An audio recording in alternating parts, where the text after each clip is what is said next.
Welcome to another episode of Dad Can We Talk. I'm your host, Anthony Ray, and this is episode 43 of Dad Can We Talk. Y'all listen, man.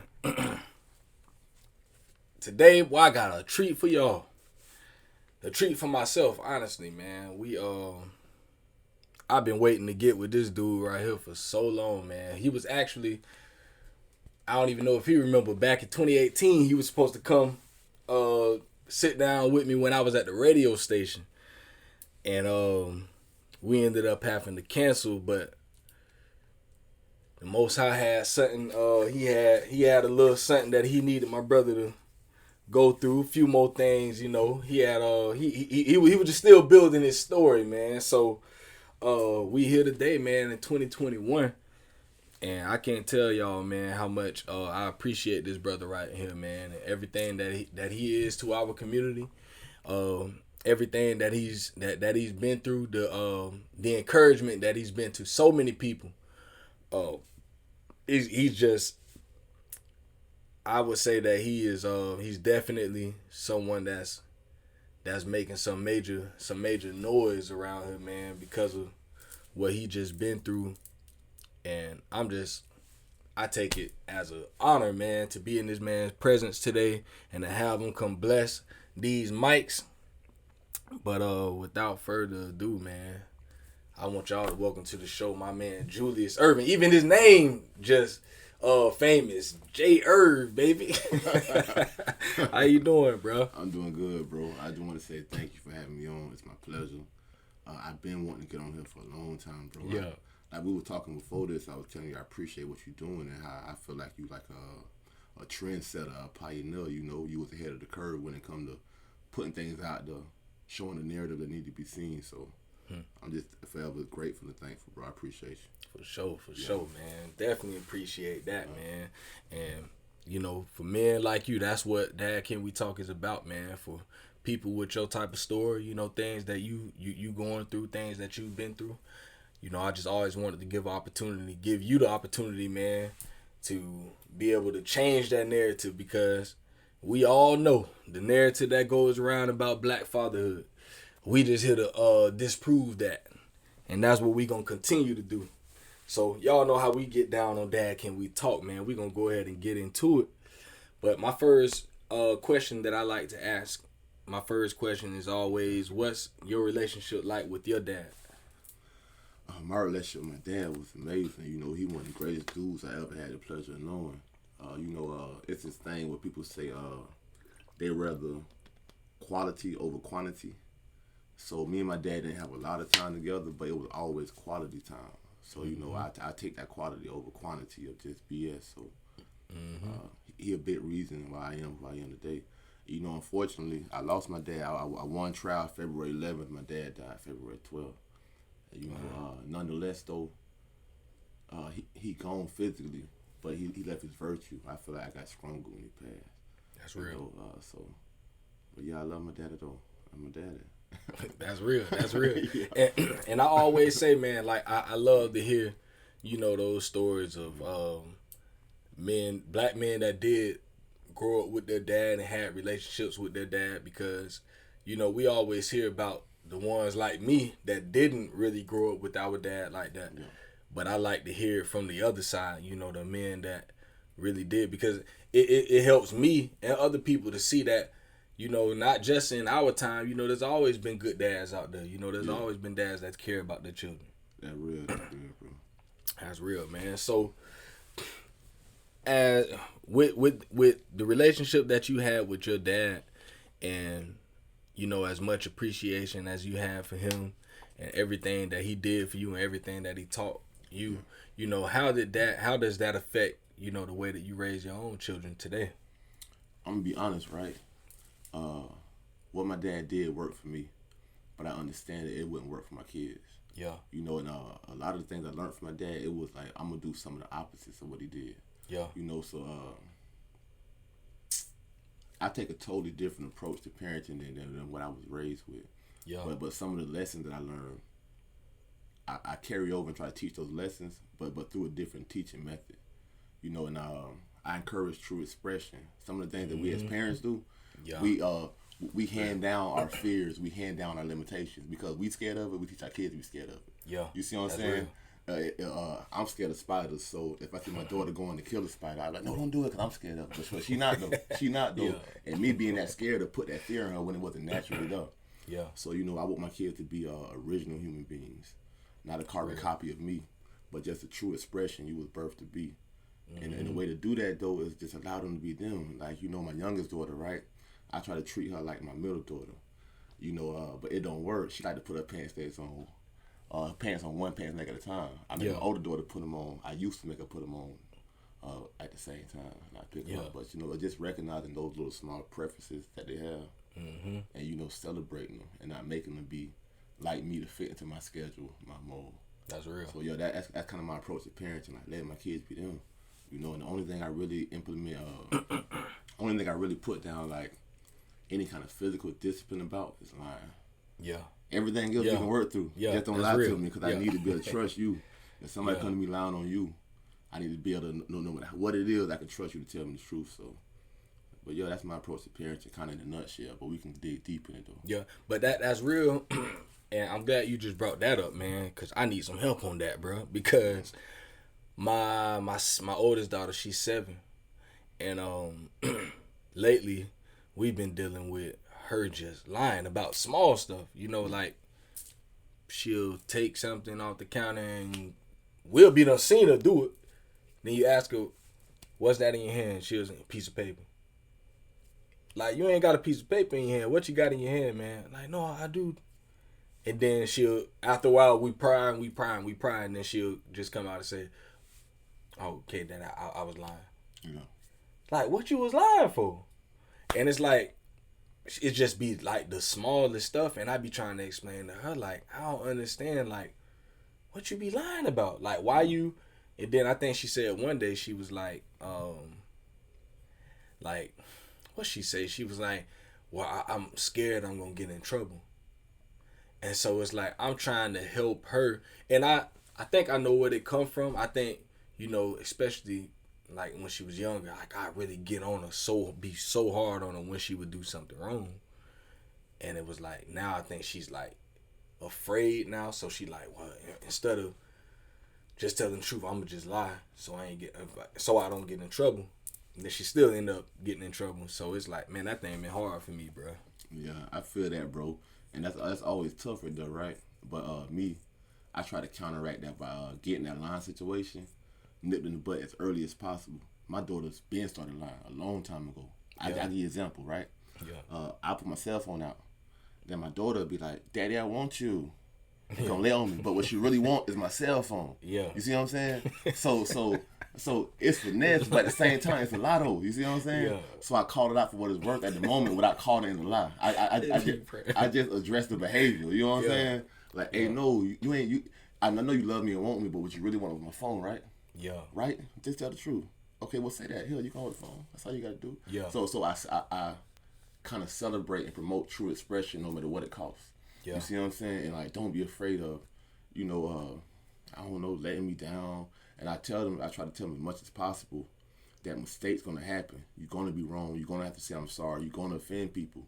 And I do that by apologizing when I'm wrong. That's real. You know what I'm saying? That's real. If I do because I'm human, sometimes I tell little lies too. They just come out because they be more convenient than whatever. You know what I'm saying? And they be right there and see and hear it.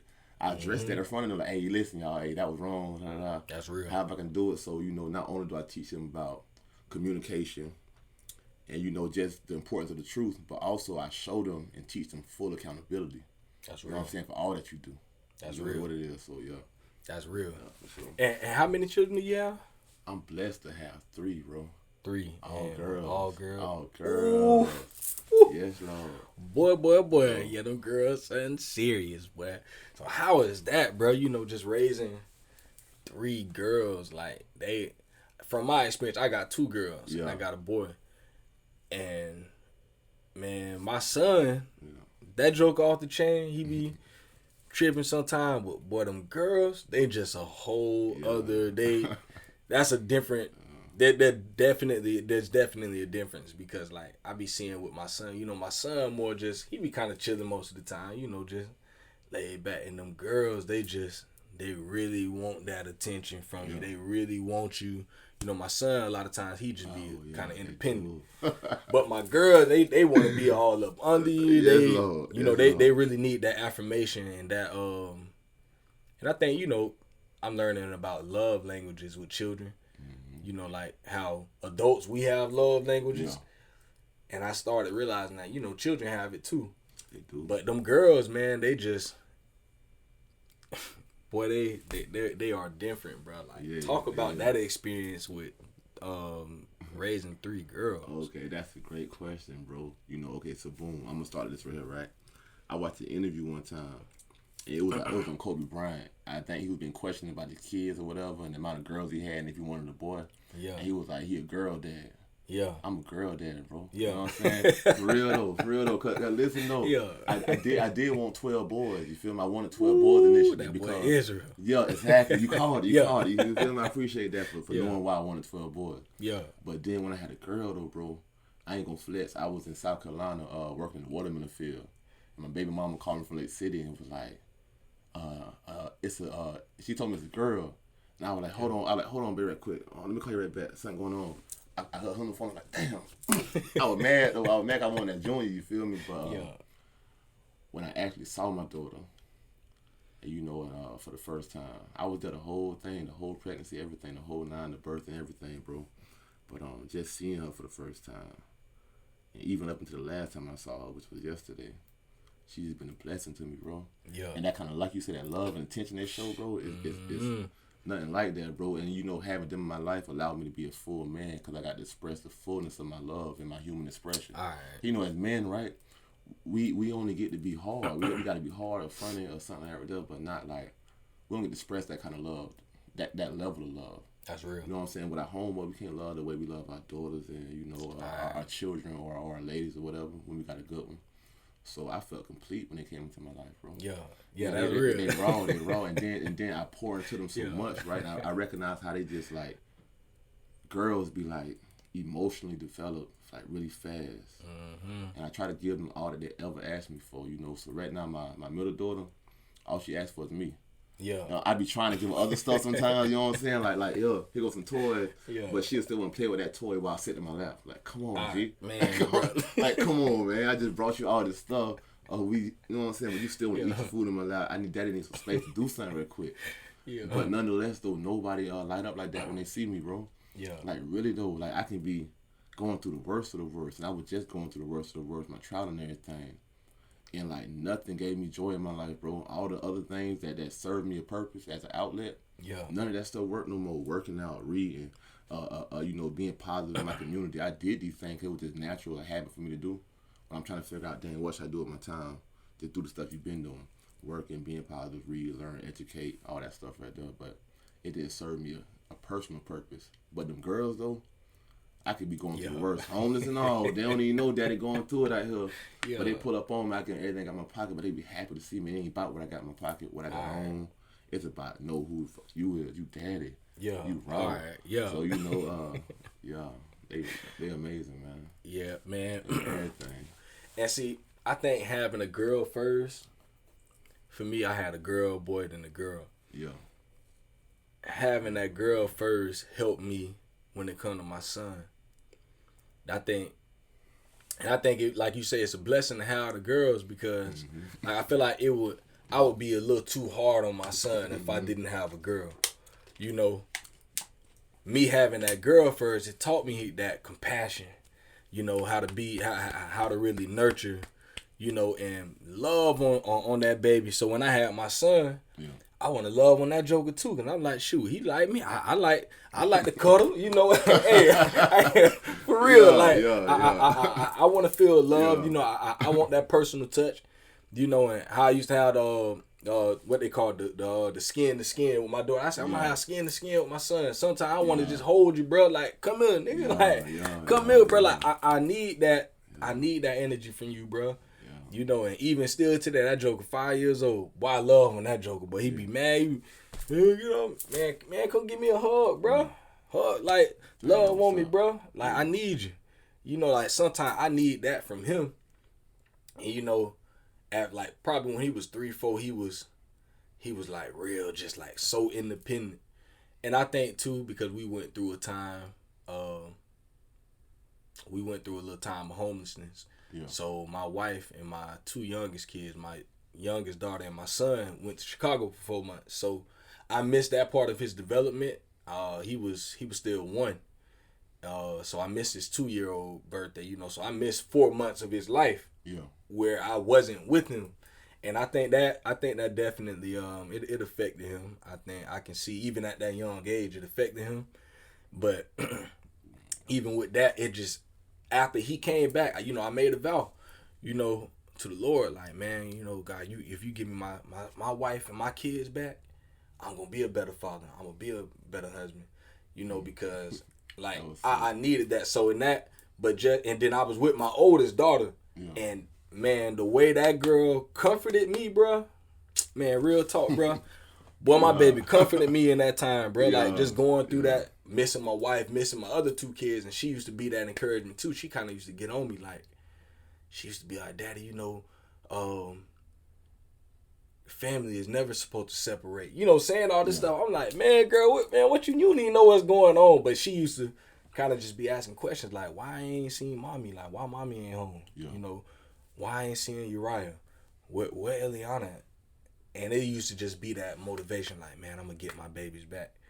You know, like, I'm going to get myself together. I'm finna get this thing right. So when they came back, bro, it was like, ever since then, that was 2018, you know, and that's when I got the idea about the podcast, man. And I'm just like, you know, I want to be able to share that. But, like, it was just my daughter just giving me that strength to get through, you know, and her, like, my first daughter taught me so much about myself. And now it's like I can use everything that I've learned from being her dad for 7 years, you know, and I give it to my other children and just really be able to, like, help them grow. Like, it's serious, bro. Them girls, I say they something else, bro, and they something serious, but they make you get right. They do, bro. They make you get right, bro. I feel like it's important for a father to have a daughter that he actually loves, and you know what I'm saying? She's in his life and he's in her life. Because like you said, bro, that's how I understand you're a real father. Because you spoke my truth without me having to tell it to you. Yeah. You see what I'm saying? So I know that you understand deeply. That's real. Because it's not all about what you can do for those girls that have been in their life. Mm-hmm. It's like if you bless them to have them in yours, they do something special for you. Man, they teach you a newer level of love and consideration. Like you say, you learn stuff about yourself you ain't even know. Yeah, I like to call it. All right, for real. So you're able to give that emotional understanding to your son. You know what I'm saying? When your son can understand, well, you know, it's more to make me happy besides sex. That's real. Alcohol, drugs, and sports. That's real. You know what I'm saying? I'm emotionally developed enough because I had that through my father and through my sister and everything, and the established order of love we got in the household. That's important, bro, because I ain't get that. I got, like, the other stuff first. You feel me? Like, feeling love was weird as hell at first. You know what I'm saying? I feel like it was supposed to be. But that's unnatural to be a human being of God. And to feel something wrong with love when you get it. You see what I'm saying? But the way that I got it from them was something totally different. That's real. So I'll forever be grateful to the mothers of my children. You know what I'm saying? Forever. Because they played a huge part in that. Without them, I couldn't have my beautiful daughters. And then, dog, this how I know God exists, bro. Yeah. This how I know God exists, right? Now tell me this don't sound like something now. My daughters look just like me and they still pretty. Yeah. Man, dang, that crazy. Bro, I got some girls that look like me, but they pretty though. Come on, yeah.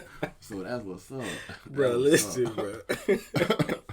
Be like, you look just like your dad. Be like, yo, but they cute though. Yeah, like they look. You like a dude named Julius.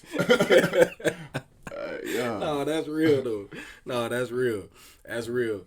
But see, the thing that be getting me, man, it's like it's so many dads out here that love their children like this. You know, we ain't the only ones, dog. It's like people try and put this narrative out there like, you know, black daddies ain't there. Black daddies don't care about their children. Black daddies this, black daddies that. But like I was telling you off camera, you know, like, bro, I know so many dads. I'm talking about that talk with their kid. When they talk about their kid, the most quote unquote thugged out dude, man, talk to them niggas about their children. I know a lot of them, dog. I know a lot of them.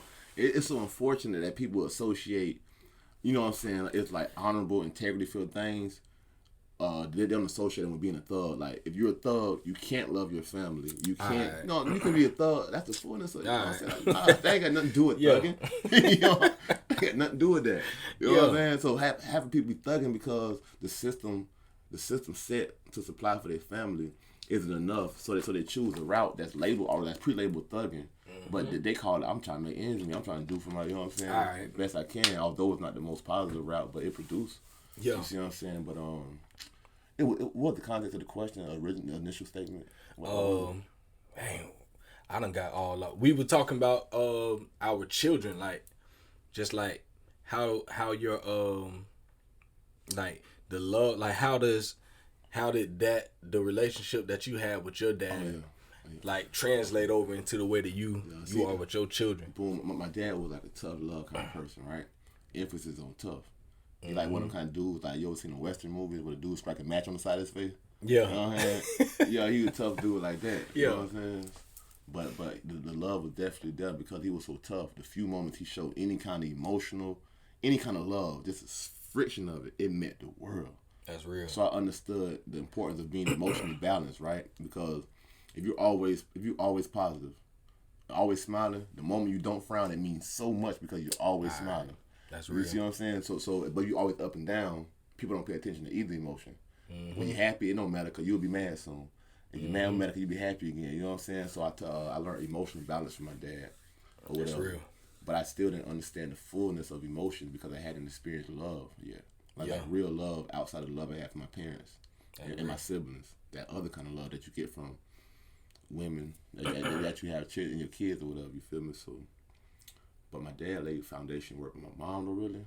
Relationship with my mom, though. Yeah, boy. My beautiful queen, my mother. It's real, boy. You know what I'm saying? Yeah. My mother, no, you know what I'm saying? She taught me a lot, bro.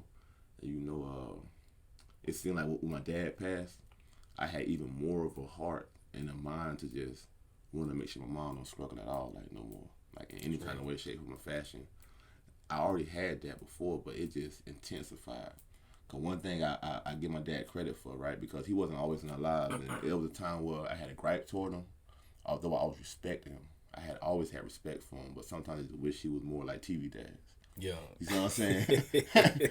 I wish he was more like a TV dad, but, you know, he was my dad instead, and that was just enough. I didn't understand at the time, but, you know, I just wish he was there or whatever, but, you know, my Dukes was there. And I just learned a lot from her, and I don't know, but she laid that emotional groundwork. Yeah. And, you know, just me always, I was raised with my sisters, my little brother. And, I'm kind of getting lost, and I want to stay on topic, bro. It was something more specific I wanted to say, but I lost the context of what I was talking about. I didn't want to just be rambling. Yeah. But, hey, but shout out to the mamas out there, though, for real. Yeah. Shout out to the mamas, man. You know, y'all very important. One thing I will say, you know, we talk about daddies, and that's the topic. Like, daddies is what we're focused on. But man, I don't ever want not one woman out there to get it twisted. We ain't trying to say that we don't need y'all.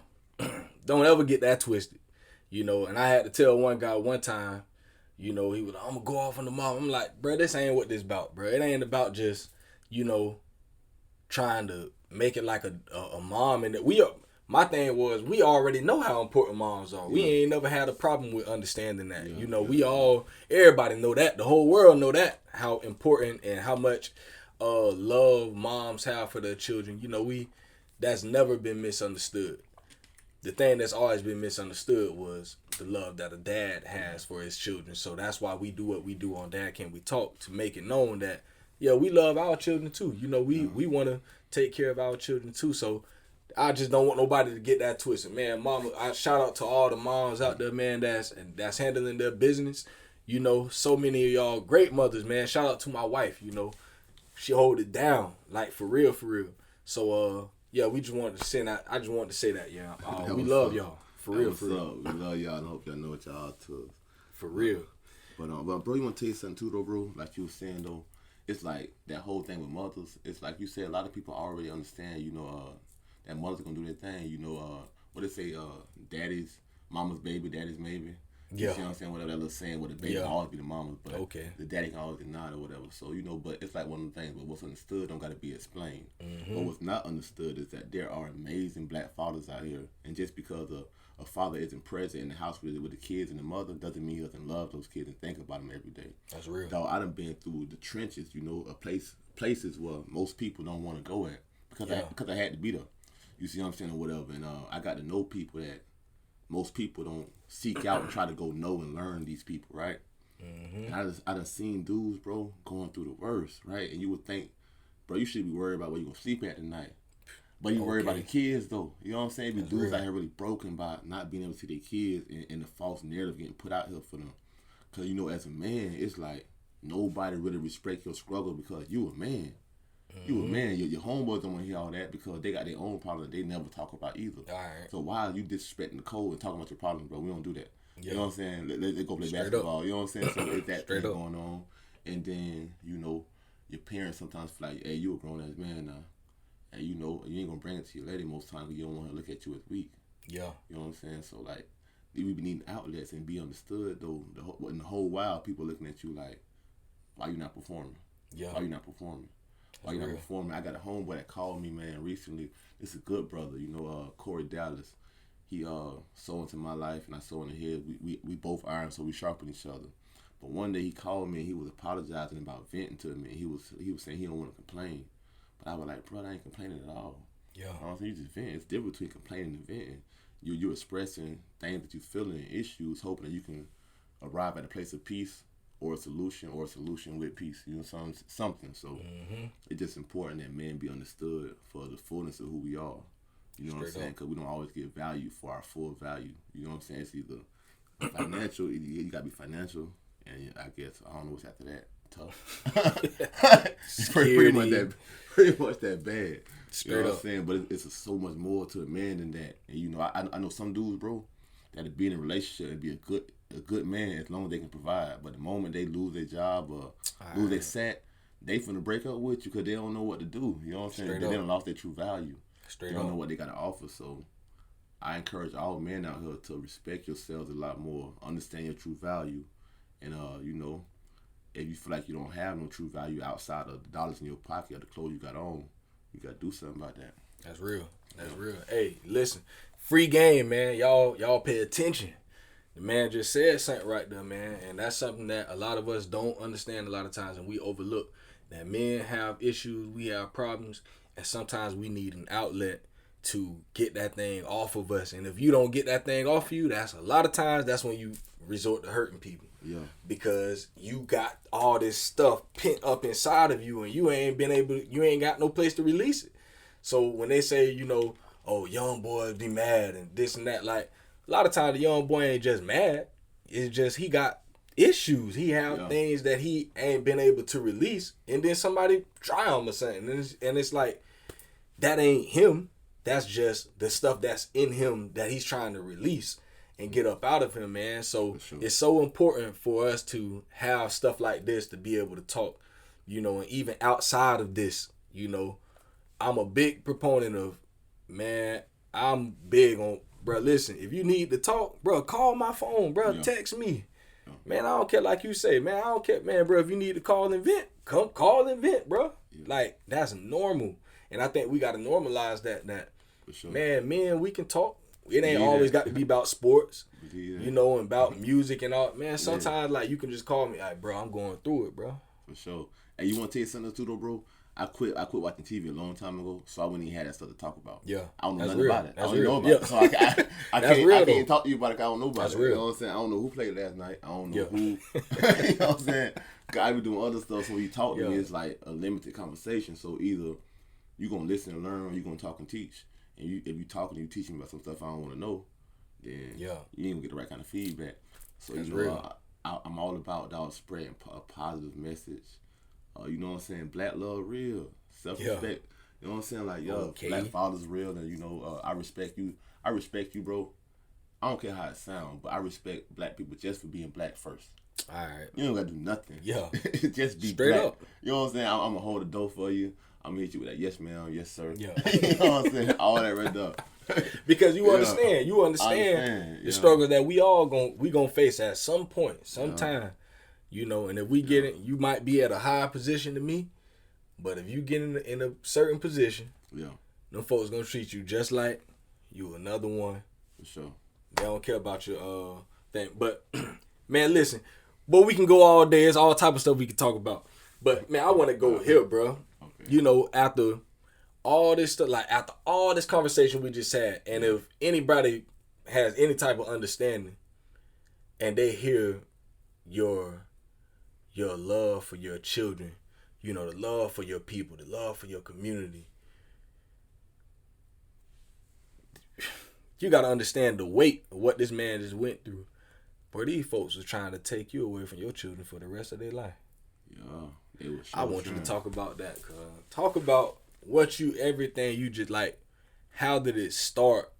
Where did, like, talk about that, because there might be some people out here that don't know.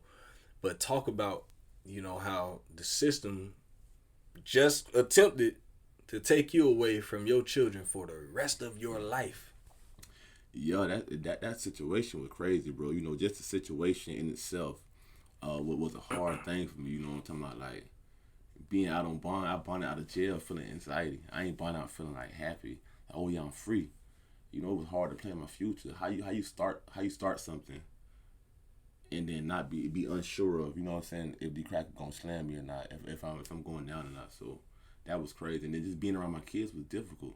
You know, like I say, they still was able to cut through some of what I was going through and make me smile in the moments, but just, it's bittersweet enjoying time with the children, knowing I got court next month. You know what I'm saying? And it could be the date. I don't know what's going to happen. I don't know if you can relate or understand to what that's like. Crazy. That whole thing was crazy, bro. And then me as an Aquarius, though, I had to do that thing that Aquarius do where we shut our feelings down, try just not to feel. Because the feelings I was forced to deal with was too much for me, bro. And then I was a man that needed help. You know what I'm saying? That was reaching out. But everybody looked at me like, man, that's Julius. He'll be all right.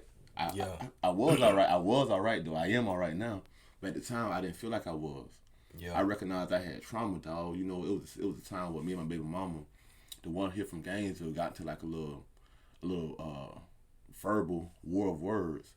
And it was kind of a physical aspect to it too, because she shoved my jit to me in the car seat like real hard. You know what I'm saying? We're trying to come in the house, and I like pushed her out and closed the door. But like, bro, my knees were shaking. I was scared. You know what I'm talking about? And I recognized then, like, dang, Jules, something wrong with you, bro. You see what I'm saying? So going through all of these things, these changes within myself for the first time ever in my life, and still being like having to be a man out here. You see what I'm saying? Like, I can't be, every person I sit around, I'm like, hey, like, how you doing? I'm like, yeah, well, you know, I got this case going on. I don't want to be that dude. Yeah. You know what I'm saying? Like.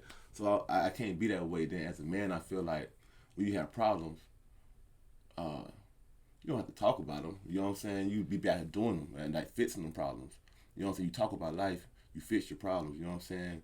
Or whatever. So, but it was just a bit much, bro. And then leading up into the trial, by the time I got the trial though, 2 years later, I was through 2 years of hell, bro. Yeah. 2 years of hell, dog, with everybody around me, dog. I felt like sometimes I used to feel like, dang, dog, ain't I been a good enough dude to the point where somebody should know something different about this man. Yeah. But it's like ain't nobody noticed of it. They did notice. They just felt like, oh, God had me, or, you know, whatever they felt. But whatever it was, it kept them from extending the helping hand I felt like I needed or deserved.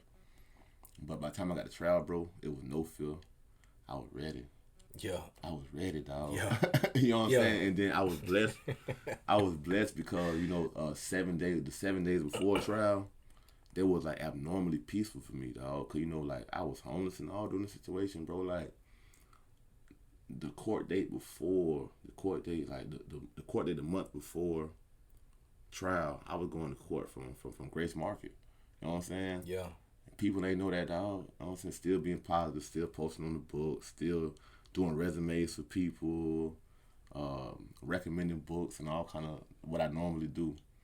And but I was blessed though. The 7 days before trial, my baby mama, the one here from Gainesville, me and her, like, not even like, our relationship be up and down because of sometimes her she be emotionally imbalanced, bro. And then she like got a strong remembrance of past to the point where she can't deal with what's now. to the point where she can't do what was yesterday. It's like just the negative past. She hold on. So it'd be like that. I love her, much respect to her, but God worked through her in such a way. Well, for them 7 days, she was nothing but accommodating, nice. You feel me? She came and got me. Just allowed me to be around my youngest daughter. Like my youngest daughter, she gave me so much energy. Like she like a baby. I ain't had no babies in a minute. Yeah. She only 2, so they had that baby again. You know what I'm talking about? It was just such a blessing to me, dog, to like be able to be around for them 7 days, and like any kind of bit of fear I might have had left, she drawed that thing right up out me and put power up. You see what I'm saying? Put peace up. You know what I'm saying? So I went to court, dog, and that first day jury selection. So I'm thinking in my mind, because I heard so many other stories like, yeah, bro, my dog such and such, he was in the same situation, and right before jury selection, they dropped the charge or they offered him a plea he was willing to take. So in my mind, I'm hoping that happened, so I ain't got to like play out my life like this. But it ain't happened though. I actually selected my jury, and just understanding that process, it's so wicked, dog. It's corrupt. It's stacked against you. Why does the state get to have so much of a decision as to what happens? And it's like, as the person on trial for my life, I had the smallest amount of decision making. Mm-hmm. My word meant the least inside that courtroom. I'm like, why is this so? But I stand to lose the most. But my opinion, my choice means the least. That was crazy to see this happening. And then I would ask about it specifically, like, why is this like this? Like, hold on. And my public defender, like, hey, no, don't say that. Hold on. Ask me first. Like, no, I want to ask Judge Kolo. Let me ask him. I'm like, so you don't think that's wrong what you're doing? It's unfair? And he'd be like, nah, it's within the means of the law. And I would think to myself, if this the law, then something wrong with the law then. You know what I'm saying? Yeah. So out of the 40 possible jurors, only maybe 6 of them was black. And maybe only out of the 6 black people, only maybe 2 of them was an actual peer within my age bracket. Yeah. So, but the state was able to X out. They get 10 strikes. So, I can pick 10 reasonable people that actually fit my views, who I may feel like, okay, that they may see things my way. But the state can then come back and say, nope, you can't have them, you can't have them, you can't have them. And I pick from these people that you did want. You see what I'm saying? So I had a jury. It wasn't my peers, bro. It was like only one black lady on there. She was an older black lady. And when she was asked about how she felt about self-defense and things like that, she was like, well, one time I was in an abusive relationship, and I told him the guy was violent, and they let him go, and then he killed somebody else, and I just wish they would have got him. So I felt like she gonna try to exact revenge on me or something, like, think I'm that dude. No, I'm not that dude, man. I might look like him, but I ain't him. You know what I'm saying? Whatever. Right. But so, that was difficult, but I still had power and peace, bro. I just expected so much out of God in life, because I know who I had been. Mm-hmm. I don't do it for show. I don't do it for praise. If you know. But like, I'm consistently like this, dog. I ain't just like this in front of you, my nigga. Like, I leave and be the same way. Straight up. You know what I'm saying? Like, I'm struggling, I'm the same way. I got money, I'm the same way.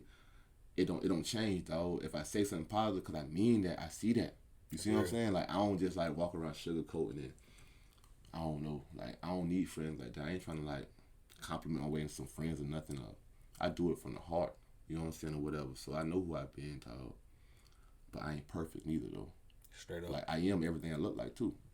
You know what I'm saying? I'm everything I look like and everything I don't look like, too. I'm all of the above, so I was still there, waiting on God. I was expecting him, because I do too much. You know what I'm saying? Just cause, and no matter what, I decided that if I lost, I was still going to be the same dude for them dudes in there. You see what I'm saying? I'm going to take who I am and let my light shine in the other end. That's all that means. God had something to do in there if I go in there. Straight up. So I stood on that. And then, that next day, the state put their case on for 2 days. So the jury got to have 2 days straight of the state trying to tell them why I'm this violent thug who just I just went to work and chose violence. But that wasn't the case, bro. And then I had 3 witnesses that was deposed, and they testified on my behalf. They was at work, my coworkers. But out of the 3, only one of them showed. The other 2 didn't show. One of them said he was scared that the alleged victim would retaliate on him if he came there and told the truth. Mm-hmm. But none of this stuff can be said in front of the jury to like give them greater context of who I am and who I'm up against or whatever. And then also too, bro, it was things that wasn't allowed to be said in front of the jury. It was put on record, but it wasn't allowed to be said in front of the jury, and those things would have greatly helped me. You know what I'm saying, or whatever. I still won anyway, but it was just crazy how they were setting it up to be like a really biased situation. Like, how can you withhold portions of evidence and portions of my case from the jury? And they're here to judge me or whatever. But I understood this is an important understanding too, bro. People look at the judge they got and be like, oh, I got Judge Kolar or whatever, Judge Glenn or whatever, but the judge don't actually find you guilty or innocent. He just sentenced you. Yeah. So you worry about who the judge is if you plan on losing. But you plan on winning, that shit don't matter. Yeah. You see what I'm saying? Because I'm walking out of. You see what I'm saying? So I plan on winning, so it didn't matter what judge I had. I don't care about getting the judge mad because I'm finna win. I'm gonna tell you the truth while I'm sitting in front of you then. You know what I'm saying? You gonna give me life regardless, you know what I'm saying? If I lose, all right, you gonna give me life. So while I'm here in front of you, you gonna hear me and I'm gonna tell you how wrong you is then at least. So, you know, I did that and I had to push my attorney, bro. I went with a public defender and people try to praise him in the public defender office like, you know, they something. But they tools, bro. You know what I'm saying? You gotta use your hammer. You know what I'm saying? Your hammer don't beat nails by itself. Mm-hmm. You gotta use that thing, so you gotta know the law a little piece. Have enough guts and balls to stand on your freedom and your innocence, and then go and you got to really push your attorney because they truly do work with the state. I don't care what they tell you. They work with the state. They know each other. They know the judges. They have personal relationships with them. The way that they talk and communicate with each other. Like, man, you on my side. How you over here laughing with the op? Yeah. You see what I'm saying? I feel really uncomfortable with that. And then the same dude told me, bro, like way back December 29th, 2019, was the deadline for my 10-year prison plea. They offered me 10 years, that's it. And if I didn't take it by the 29th, they were going to withdraw the plea, and I had to go to trial. But COVID just delayed it so long. But get this, the dude told me, man, my attorney, he said, man, he the chief public defender too. He ain't no regular public defender. It's like, he the chief, he a big one in the office. So he said, I never tell you to just take a plea. I want to see the facts of the case first. Anything I tell you, it'll be from my wisdom and my understanding, and it'll never be just. He said I should have took a 10-year prison plea. Yeah. He told me way back December, something like right before Christmas, it was in my best interest after reviewing the case, after talking with all his colleagues and some of his special lawyer friends, that I would lose in trial and actually just take 10 years in prison. And I had to make a decision right then. A professional told me that, hey, if I go, I'm going to lose. Take the 10. I had to believe myself and said, nah, I'm going to stand up. Nah, bump all that. Nah, let's run it. I ain't taking them. They're going to have to give it to me. Because you take a plea, ain't no coming back. You take a plea and then find out later, like, dang, it was a loophole or something. No, they dogged me. It's too late. You said you were guilty. In front of a judge, they asked you, did you understand what you was doing? You put it on record saying, yes, you did.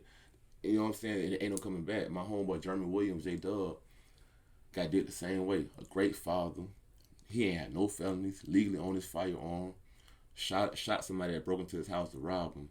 But he did it kind of in a messed up way. I guess the dude hadn't like left out his house or whatever. If he would have burnt him in the house, it would have been different. But because the dude stepped out the threshold and he shot him, they charged him with attempted murder. But he could have beat that, or at least got a lesser included offense. You know what I'm saying? But because they feared him up, he took a 10-year plea with no priors. He didn't have no record.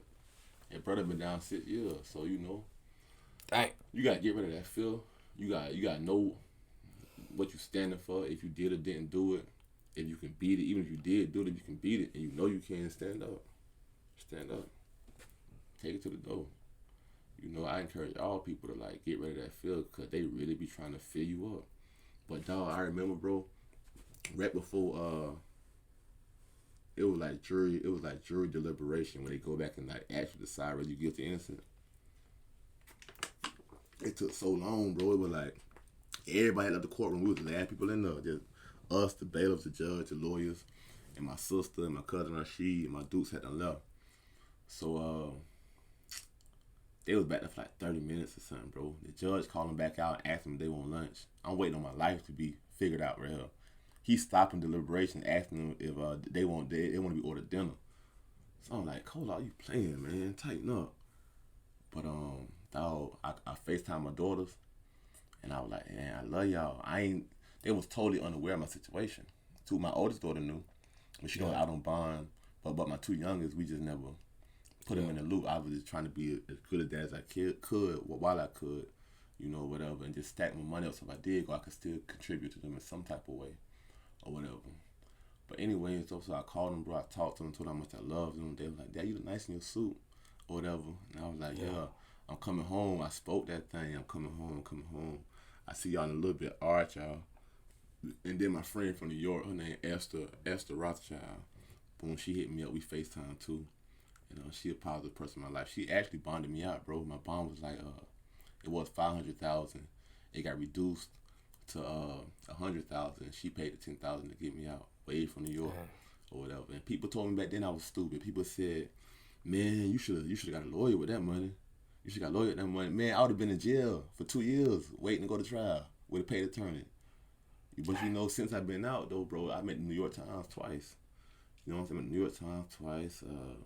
I got the kids in Village Green, haircuts and hairdos for back to school when I first got out. I remember that. So much stuff, bro. You know what I'm saying? So, like, how could I be out for 2 years doing all this positivity and y'all think it's serving the community justice by taking me out? It's obvious that I'm able to live out here. But anyway, though, fast for the story. I talked to Esther, went in the courtroom, bro, and the jury came out. The jury said they didn't want lunch. They wanted to just go and handle their business. So they went in the back, bro. They came back out. They handed the paper to Cola. Cola looked at it, and they handed it to the clerk of courts. And they told me to rise, bro. In my mind, I was saying, it's a scripture I say all the time, right? It say, unto thee, O Lord, do I lift up my soul. Oh my God, I trust in thee. Let me not be ashamed. Let not my enemies triumph over me. Yea, let none who wait on thee be put to shame, but let those who plot treacherously without cause be put to shame. That's the first section of Psalms 25. So I say that all the time. I read the fullness of it every day, but I say at least that portion all the time. So I was saying it over and over again, bro. And they told me, they said not guilty on first degree premeditated attempted murder. But it was a lot of lesser included offenses I could have been found guilty on. It was like either you could find them guilty on attempted first degree murder, attempted second degree murder, attempted manslaughter, aggravated battery with great bodily harm. It was so many other, you know what I'm saying? So like they was really trying to get me, bro. You know what I'm saying? Like, yeah, although I was only charged with one crime, they say it was like lawful to find me guilty on either that one or one of the other 7 crimes. They found me guilty on none of it. You know what I'm saying?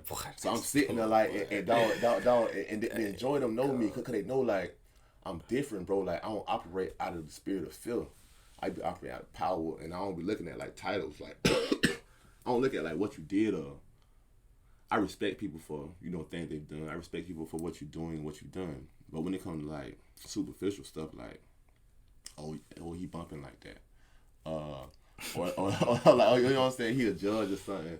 Yeah. But he ain't here not walking on integrity. You a judge that's, like, true enough, you're a judge, but you're obviously, like, not integrity filled. You doing, so I'm massage you. You know what I'm saying? So Joy don't know me. Yeah, so Joy don't know I'm like that. You know what I'm saying? Whatever. Yeah. And they was telling me when the not guilty verdict came back, they were like, Julius, just calm down. Don't just wait till you get outside. I was like, all right.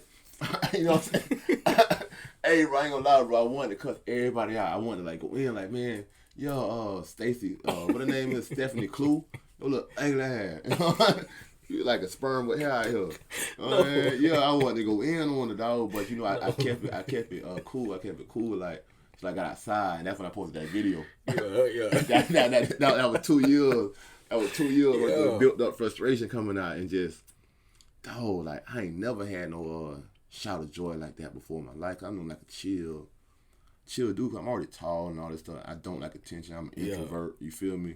Like I'm comfortable, like. Just chilling with like 1 or 2 people. Yeah. You know what I'm saying? The club to me sound like a huge dark room full of drunk people listening to murder music. Yeah, I don't know. Like, why would I pay to go there? I'm straight. I'll get out reading these books. Well, you like my wife, bro. I just saying though, bro. You know what I'm saying? I really be someone reading, working out, something like traveling. I like to travel and see stuff I ain't seen before.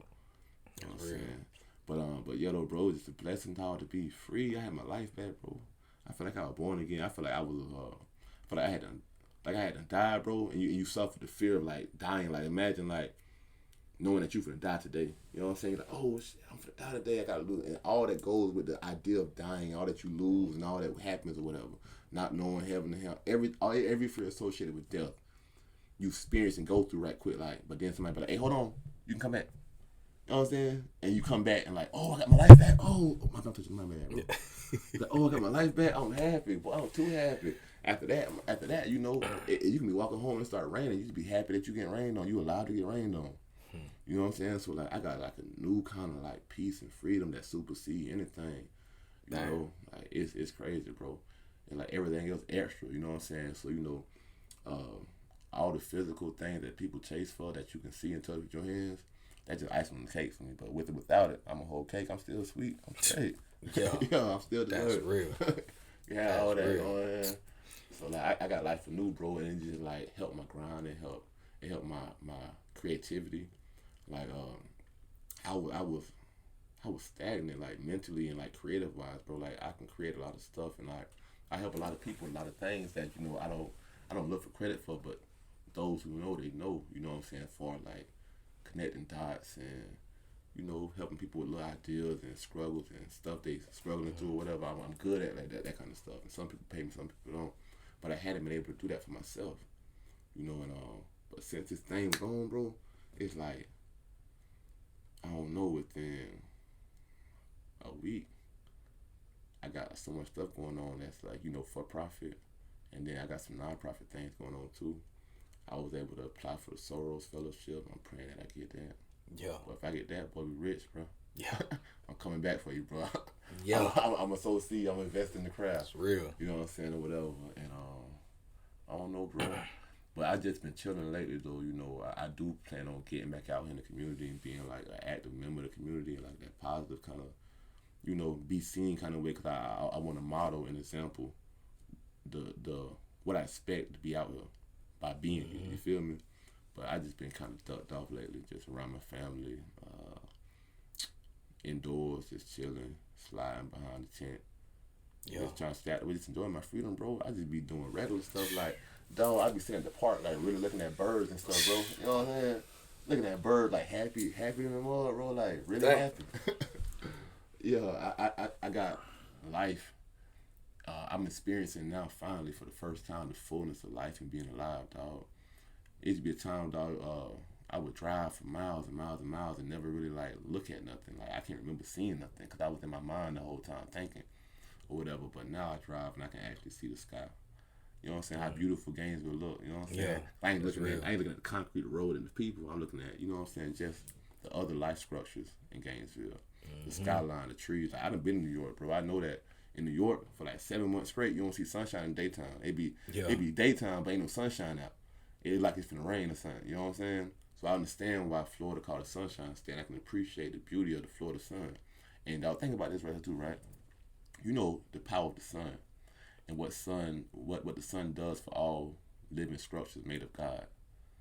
All living structures made of God need the sun to grow in some kind of way. And you know, melanated people greatly benefit from the sun. So if that's true, that melanated people, black people benefit from the sun, how special is the Florida man and woman, black Florida man and woman? We in the Sunshine State getting all this sun. We gotta be wrong. Yeah.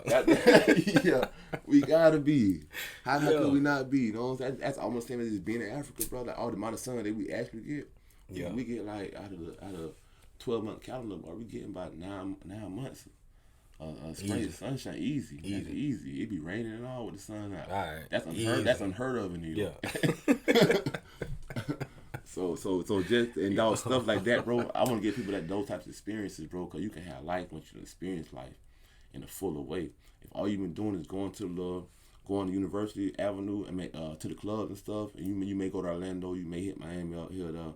I done been to cities, dog, that make Miami look like it ain't nothing. Yeah. You know what I'm saying? Manhattan, something, dog. When I went to Manhattan, bro, I was 6'4".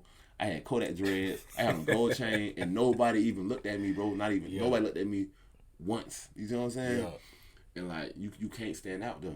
You can really go there and just like, it's special. Though. The world's an amazing place. So I just want to share my experiences by bringing them back to people, telling them that kind of shit, so they want to go.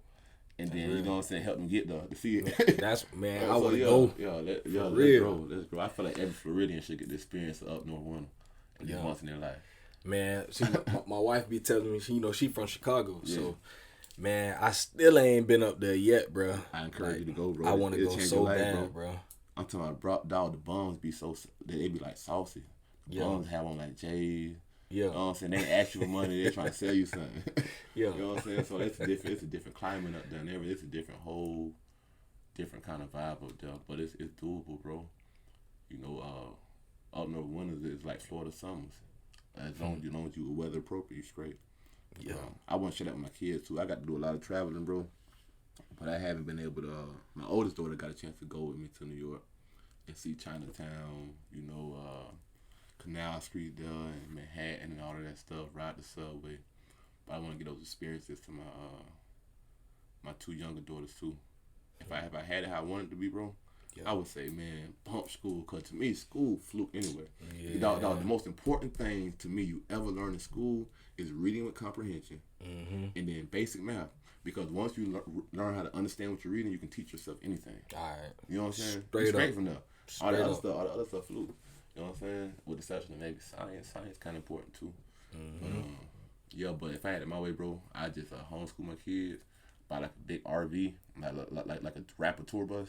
Yeah. And we just slide. We just slide everywhere and just learn on the go, experience to teach them life from like an experience standpoint, not from a reading through a book standpoint. And watching on YouTube. Nah, you have your own life to live, so you ain't got to be so impressed. Now, when a person don't have their own life to live, my life amazing to me. Yeah. So I can't imagine sitting around watching somebody else's life be amazing. All right. Like people that sit around and watch other people's lives. Yeah, that's real. Their life be trash. You know what I'm saying? And then they get up and try to emulate the life that they sit and watch. And most times they just be dramaed out stuff. Yeah. So they would get up, dress nice, and emulate drama. You see what I'm saying? But I got my own life though to live, so I can't sit and watch nobody else's. So I want my kids to be that way. I want you to be that way. Everybody will have life and have it more abundantly. That's real. Yeah. Y'all listen, man. Yeah. That boy giving out a free game, boy. It's on y'all if y'all don't get it. It's on y'all, man. Because that man, that's so real. Listen, boy. I ain't got to say nothing else. The man just... Listen, y'all. That's why I said I've been waiting for this man to come on here, because I need this blessing. I need this. Listen, like, I don't know about nobody else out there that might listen to this or see this. Y'all might get what y'all get from. Listen, it's a blessing for me. Like, real talk, bro. Like, I'm the type of person, bro. Like, this type of stuff is like this. I need this, bro. Like, I literally need it. Like, I'm just sitting there just thinking, like, bro, I don't know what it's like. You know, I think the thing that the closest I've ever been to feeling what you felt, I go back to what you said when you first started. You said you were spending that time with your babies, not knowing like it might be it. Yeah. I think the closest I got to that was when my babies, when they were about to go to Chicago for them 4 months. Well, when they were going up there, we didn't know how long it was going to be. It was like a situation. We had been in a hotel for like a week. Yeah. And we would, some of her family up there were just like, well, y'all can come out here. And I was going to go back to my mom's house. And, bro, listen to me, bro. Like, I ain't never felt so, like, helpless, I would say. That time I drove them to the Orlando airport. And I remember, man, like, in them last hours I was spending with my son, bro. That junk still be traumatized when I think about it, like, because I just remember, like, dang, like, once they get on this plane, boy, I might not ever see my babies again. Like, real talk. From my mindset, I'm thinking, what if the plane crash? Like, we ain't promised another day. Like, okay, my family finna go to Chicago, and I'm saying, okay, they gonna come back. I'm saying that, but what if that ain't what God said? What if he like, that's it? Like, what if I pass away while they going? All them thoughts were coming into my mind, bro, and that stuff. And I just remember when I had to release my son, they were like, they get to the gate, they like, okay, they finna go. Yeah. Boy, I don't think I ever cried like that, ever, bro. Like, ever. That was like the first time my oldest daughter, she seen me crying that day. And so I had to walk right back through that whole airport. Yeah. That long, big old airport, man, bro, like, trying to hide my face, bro. I ain't know what to do, bro, because I'm like, dang, dog, like, you know, thinking like I'm making this a bad decision. Like, I'm finna let my wife and my kids go. You know, just feeling like a failure, feeling like I done failed my wife, feel like I done failed my kids, you know. And then, you know, I got this one daughter still here. She keep asking, Daddy, why you crying? I ain't know Daddy's crying. You know, saying that type of stuff. The whole time, now she crying. She like, well, why we can't go with mommy? And like, I ain't have no answers, bro. Like,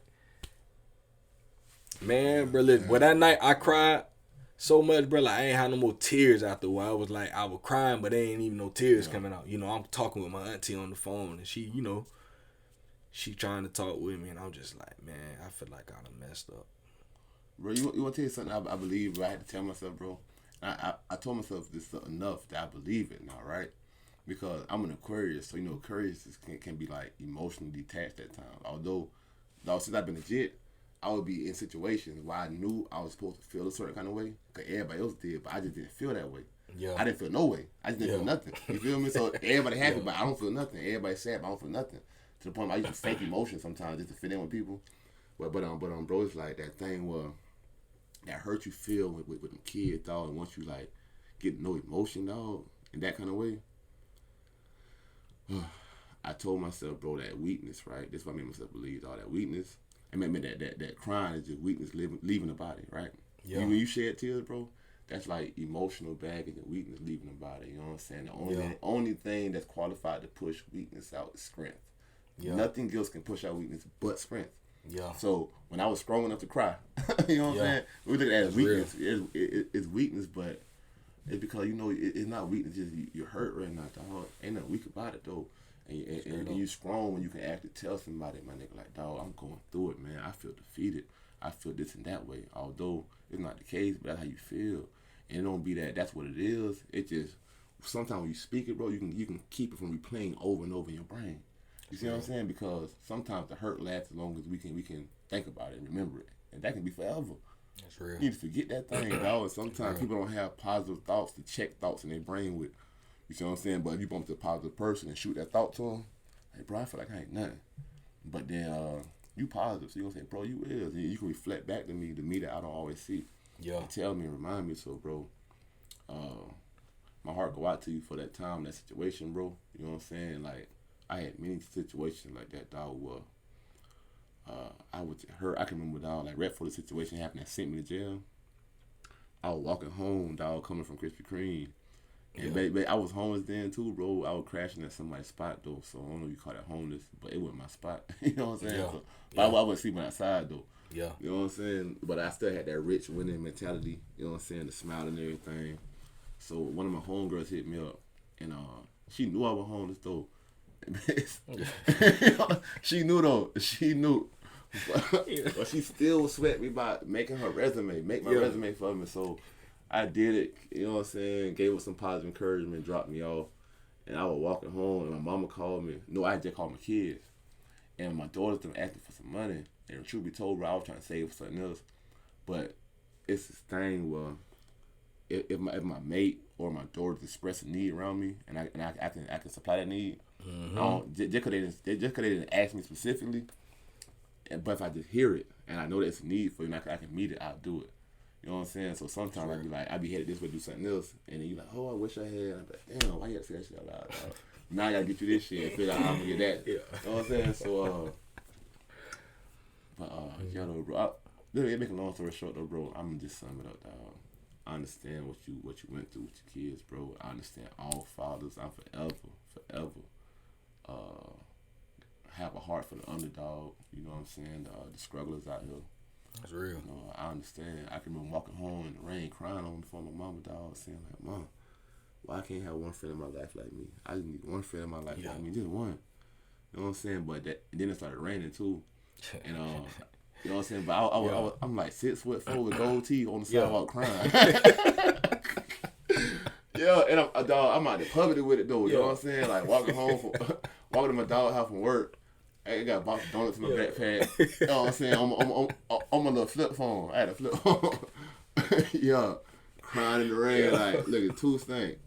Yeah. But but that eventually led to me and my dudes. I started praying, like, you know, I can't be the only person feel like this. God put me in the path of people that feel like this, and let me be that one friend like them that they need. And then I went to jail, and came back out. That's real. I don't know, but bro, stronger. Yeah, stronger. Stronger, it dog. ain't killed me, so I'm stronger now. Straight up, that's real, man. Man, I want to ask you this: what would you say to people, man? Because now, and this is something that it made me mad. Mm-hmm. I ain't gotta say no names, but I remember one person said this. Now, when they heard about your situation, now somebody called me. They say, "Oh man, you heard what happened to the dude Julius?" I'm like, "Yeah." They like, "Yeah, you see, that's that Hebrew stuff." So they tried to blame the fact that that's funny. Listen, bro. That's funny. Tried to say that because you believe that you was Hebrew, yeah. that you became violent. Yeah. Bro, listen. Boy, that thing just blew me, bro. Goodness gracious. Gracious. Okay, so boom. I'm saying this right here, right? I'm gonna start with so boom. Hey, just because I'm gonna say this right here, right? Just because you haven't done it isn't evidence that you can't do it. Just because it hasn't been done isn't proof that it can't be done, right? Just because you haven't seen it doesn't mean it's not happening. You feel me? Just because you haven't exhibited anger around me doesn't mean you can't be mad. Mm-hmm. It doesn't mean that something extraordinary happened to make you mad. You know what I'm saying? Whatever. So, not many people see the fullness of me. All they see is just the positive jewels. You feel me? But I assure you, everyone, I'm a whole human being. Yeah. I feel the fullness of every emotion a human being can feel. All you know right. what I'm saying? So it's because I'm tall. That means I can't be scared. Yeah. You can be anything but scared, boy, because you too tall to be scared. But you know what I'm saying? If I see a spider right now, bro, you know what I'm saying? I break all this equipment in here trying to get up out of here. On everything. A little spider. Yeah. So how you gonna tell me I can't be scared? Oh, hell. but nah, bro. Me understanding and believing that I'm an Israelite. Yeah. You see what I'm saying? Only thing that did for me, it made me look at the Bible and the text of the Bible as like something real. It made me identify with it personally, and it made me look at it as like a history book. You know what I'm saying? And then I started studying it instead of just like reading it, rehearsing scriptures, having scriptures. It was different. It opened my whole belief system up in a bigger way, but make me violent? No. Ridiculous, man. Nah, violence is just everywhere. You know what I'm saying? Everybody be violent. You know what I'm saying? There's a time and season and place for everything under the sun. Right. And according to who looking at the situation, they gonna see what they see. Like, imagine a group of cats watching two puppies play. They just playing, but the cats can be like, they so violent over there. You know what I'm saying? Cause they snarling, they barking at each other, but they just don't understand what they're perceiving. They're perceiving it from their own, you know what I'm saying, some sort of their own life experiences. So to that person that said that, they just misinformed, and they always looking for a reason, because the thing about them is they probably got some gripe against Hebrew Israelite people or something or whatever. Something. It's something more than that. You know what I'm saying? And it's like that. It's always those people, and I thank God for them, because right. Okay, let me show you. Let me show you how those people kind of work a little bit, right? Let's say it's a dude that used to smoke crack or something, right? Years ago.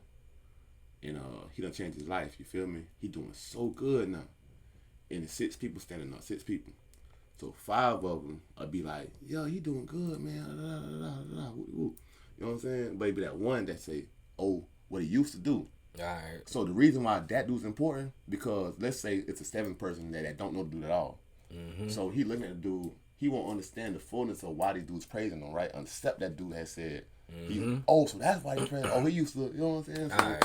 Yeah. So that's the full story being told, you know, not just the glory, but a portion of the story. So like, those people like that, bro. And then, like, I got a homie like that, bro. Like, the moment he heard me say anything about Israelite, he like a religious person. He like religious. He indoctrinated. You feel me? Mm-hmm. And I personally identify. I'm not a Christian. I'm not a religious person, but I believe the Bible.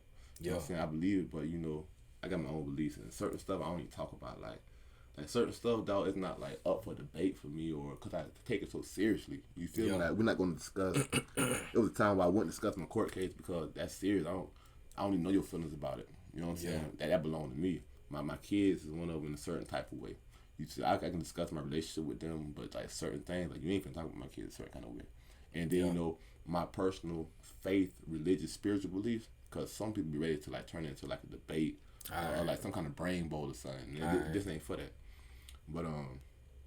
But yeah, though, bro, and like I got a homie like that, but bro, that's not the case. It's not because I'm a Hebrew that it happened. It's because no, I was attacked at work by somebody on the clock, an employee on the area. You know what I'm saying? I defended myself within the means of the law, so it had nothing to do with nothing like that. Yeah, and it's as simple as that, you know. And when I heard, now I'm like, that's funny though. Come on, bro, like for real, like you dead man. serious too, That's like funny. And you know, and cause I'm a Hebrew Israelite, that's bro, why I did it. Listen, bro, people will do anything to discredit, you know. They will.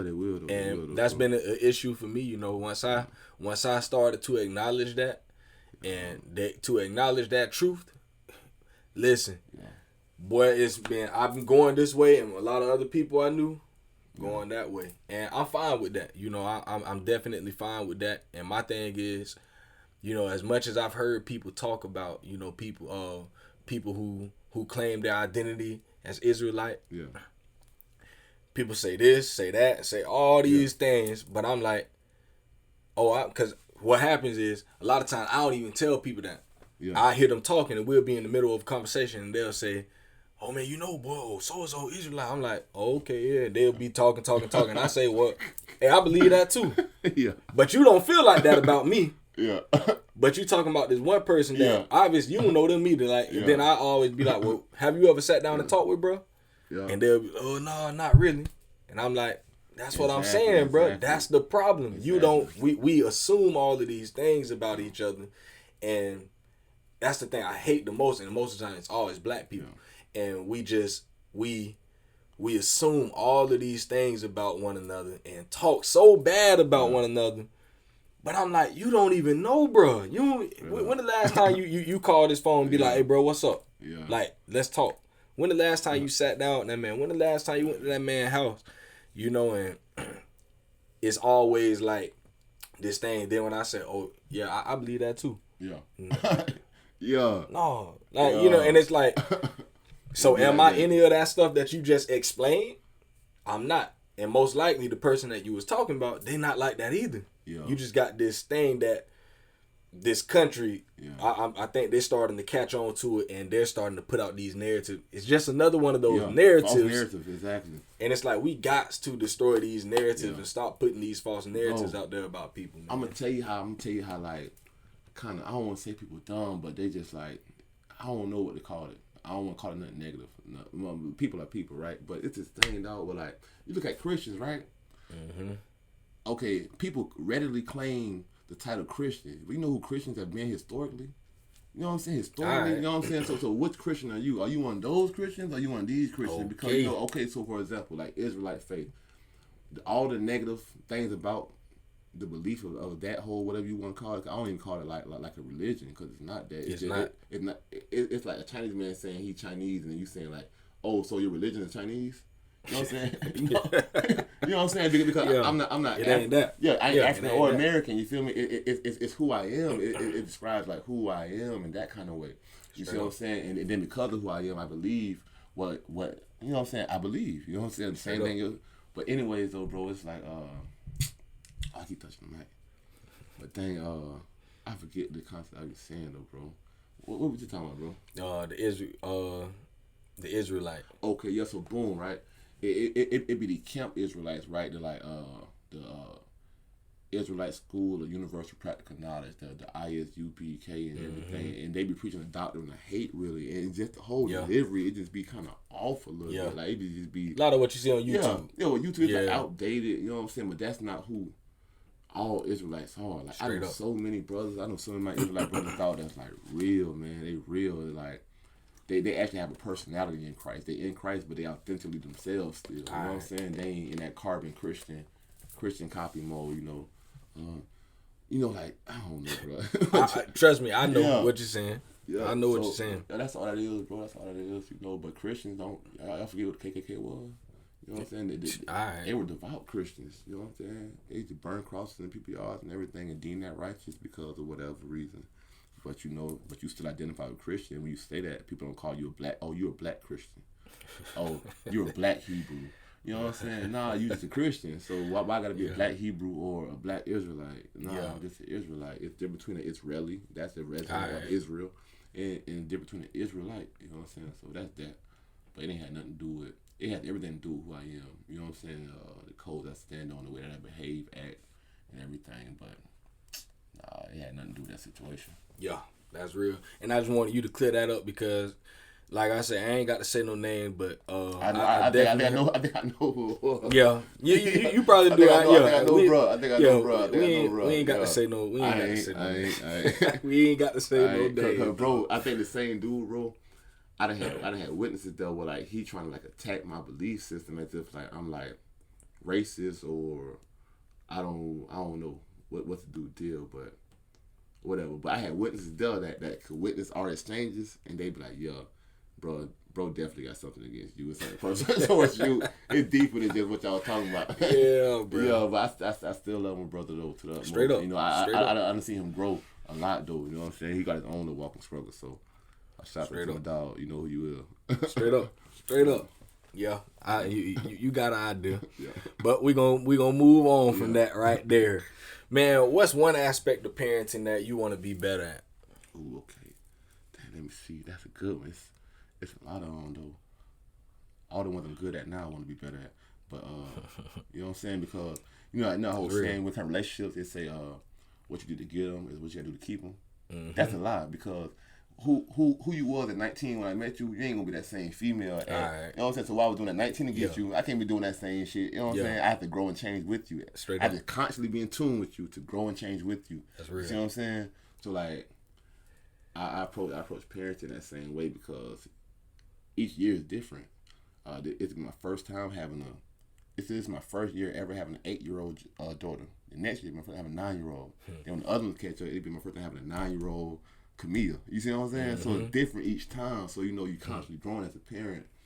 But I just want to keep that awareness to constantly grow my kids. And I also another way I want to be better at is giving my kids more exposure, helping them be more cultured. I want to take them more places than just where they live at. You know, my first baby mama. You know, my 2 oldest daughters. I established them in a way where they're set. They own land in Lake City. You know, my baby mom don't gotta pay nothing but light bill and cell phone bills or whatever. So like I can rest assured that hey, I've done something, I helped contribute something that's great. You know what I'm saying? I just gotta get my youngest daughter established and her mom established in that kind of way, and also get myself established. But I just wanna make sure my kids straight, bro, and also get them like experiences. Cause dog, once you like go places, bro. You will not be so easily led astray and distracted by the little stuff here in Gainesville, bro. You will not be distracted by a booty sitting on the sink. You know what I'm saying? A selfie, like, you know what I'm saying? Like, okay, how yeah. Yeah. Once you experience, bro, like I don't care who at the club on University.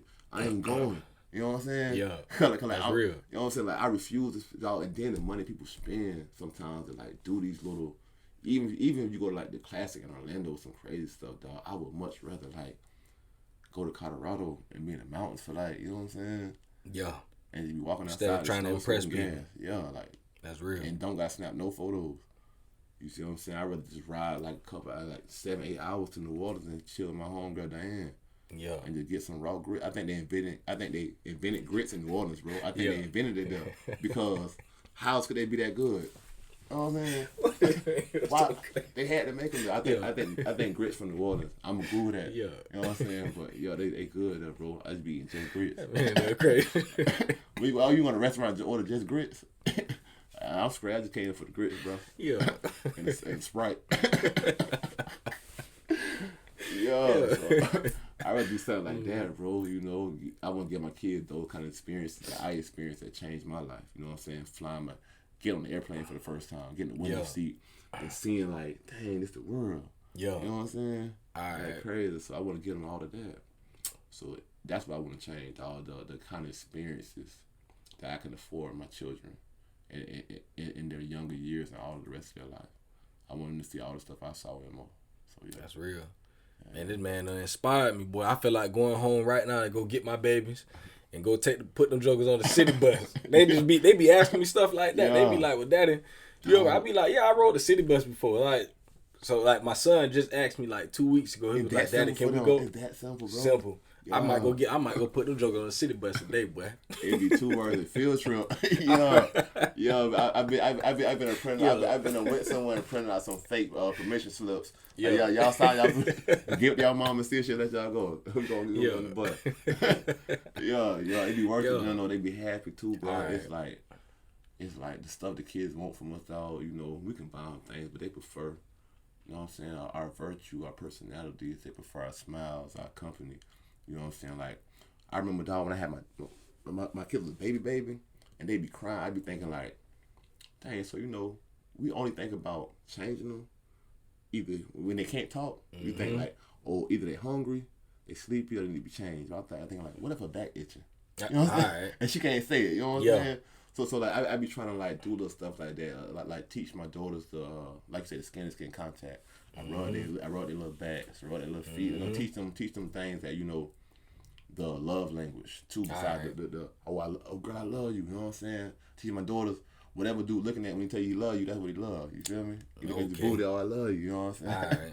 Yeah, for real. Like cause you know, if my daughter's looking for somebody that can love them, provide for them in the way that I do, boy, dude gonna have tough time. Okay. And then I want to play a part in preparing these dudes I have for my daughters. You know what I'm saying? Cause I'm gonna have raw daughters. All right. You know what I'm saying? They're gonna deserve somebody like their daddy or better than me. You see what I'm saying? So like I want that to be available to them. I don't want to have to dig through a haystack looking for a needle. You see what I'm saying? I want it to be out here. So we got to tighten up as parents. Straight up. You know what I'm saying? Give my daughter some good options. Yeah. I'm giving y'all sons some good options. All right. Okay. Yeah. Listen to me, boy. You get mine, boy. You gonna be getting a jewel. But I'm gonna need y'all sons to be right. Cause I'm questioning them little jokers, boy. I be telling my wife for real. Let them bring them jokers home if you want to. All right. Hey, it's gonna be real, and we gonna talk about what's real deal. Like we ain't having no. Yeah, don't even play with that. Come in, yes sir, all that. Yeah. I was nice and respectful too, but I know what's his name? Bernie Mac said, "Don't be calling me no. Don't be yes sir, no sir, no. Call me what you call me when I ain't around." Yeah, that part. Bernie Mac crazy. But what do you want your kids to remember about you? Everything. I want them to remember everything because I was holding a discussion about the philosophy about how important remembering things are. You know what I'm saying? And how sometimes when a person has selective memory, they only remember certain portions of stuff. It hinders like what they remember about it and like getting a fuller picture and moving forward. You know what I'm saying, or whatever. So I want a kid to remember everything, not just some things about. Remember all about your dad. You know what I'm saying? Even the perceivably bad things. I want you to know about it and understand. So you know, can't no excuses be made, bro. My life is the example you can give for nigga. Shut up. Stop making excuses. Tight. You can do it. Cause bro, I done did it. I done did it, dog. Cause you ain't see me do it don't mean I ain't do it. Straight up. I done did it. So I want them to remember everything about their daddy, man. Cause you know, they just such a big part of my life, bro. It's like now that's how I use them to help me with the places I go and things that I do. I won't be there if I would feel uncomfortable with any one of my daughters being here. You know what I'm saying? If I can't go there with my daughters, then I won't go there. Straight up. You see what I'm saying, or whatever. So, I just love them. I hope they remember everything about their daddy. That's real, man. Well, I got two more questions, man. Give the 18-year-old version of Julius one piece of advice. 18-year-old version of Julius. 18-year-old version of Julius. One piece of advice.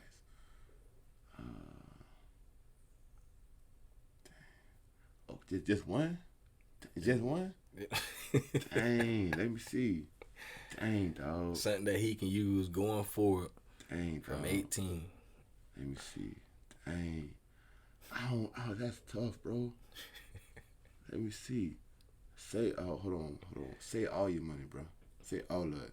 Because everything else, you know, that's a lie. I can't say that, bro. Yeah. Neither, dog. That's a lie, though. That's a lie, dog. I don't know, bro. Cause like, It's a lot you can tell them, boy. It's a lot too, but it also too like what I didn't know then helps me to know what I know now. All right. You know what I'm saying? And to know it in such a definitive way to the point where it's unwavering. You know what I'm saying? So it's hard for me to go back and change something. What would I? Oh, let me see, bro. Hold on, let me see. Oh yeah. Nah, that don't count neither. Cause then I wouldn't have my baby. Yeah. You know what I'm saying? I wouldn't have my daughter. So I don't know, bro. I don't know.